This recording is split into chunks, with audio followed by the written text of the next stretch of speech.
கார்த்திகை தீபம் அன்னைக்கு 4 மணிக்கு மேல தான் லஞ்ச் செய்ய ஆரம்பிச்சு, ஏன்னா காலையில இருந்து எதுவுமே சாப்பிடாம விளக்கு ஏத்துனதுக்கு அப்புறம் தான் சாப்பிடணும். அன்னைக்கு என்ன ஸ்பெஷல்னா அவரைக்காய் கத்திரிக்காய்லாம் போட்டா சாம்பார் வச்சுக்கிட்டு வாழைக்காய் வறுவலும் வடையும் பாயாசம் இதான் பண்ண போறேன்.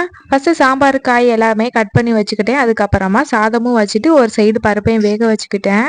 உளுந்த வடை தான் பண்ண போறேன். அதனால 100 கிராம் உளுந்தையுமே ஊற வச்சுட்டு ஒவ்வொன்றா டக்குன்னு ரெடி பண்ணிட்டேன். ஃபர்ஸ்ட் வாழைக்காய் வறுவலை ரெடி பண்ணிட்டு அதுக்கப்புறம் அரைச்சி வச்ச சாம்பாரையும் ரெடி பண்ணதுக்கப்புறம் உளுந்து நல்லா ஊறி வந்துடுச்சு. அதையும் சைடில் கிரைண்டரில் போட்டு ஆட்டி எடுத்துக்கிட்டேன். ஆட்டின கையோடையே வடையும் போட்டு எடுத்தாச்சு. 2 வாழைக்காய் மட்டும் மிச்சம் இருந்துச்சு. அதுலேயும் கொஞ்சமாக வெஜ்ஜி மாதிரி போட்டு எடுத்துக்கிட்டேன். சைட்லேயே வந்து பாயசத்தையும் ரெடி பண்ணி முடிச்சாச்சு. சாப்பாடு வேலையெல்லாம் முடிச்சதுக்கு அப்புறமா விளக்கெல்லாம் ரெடி பண்ண வந்துட்டு நேற்று விளக்க வாஷ் பண்ணிட்டு மஞ்சள் குங்குமம்லாம் வச்சுட்டு இன்னைக்கு வந்து எண்ணெய் ஊற்றிட்டு திரி மட்டும் போட்டு விளக்கு ஏற்றுற வேலை தான். வெளியில காற்று மழையா இருக்கவே வீட்லேயே நிறைய விளக்கு வச்சு ஏற்றிருந்தேன். 6 மணிக்கு திருவண்ணாமலையில் தீபம் ஏற்றினதுக்கு அப்புறமா நம்ம வீட்லேயும் சூப்பராக விளக்கு ஏற்றி சாமி கும்பிட்டாச்சு.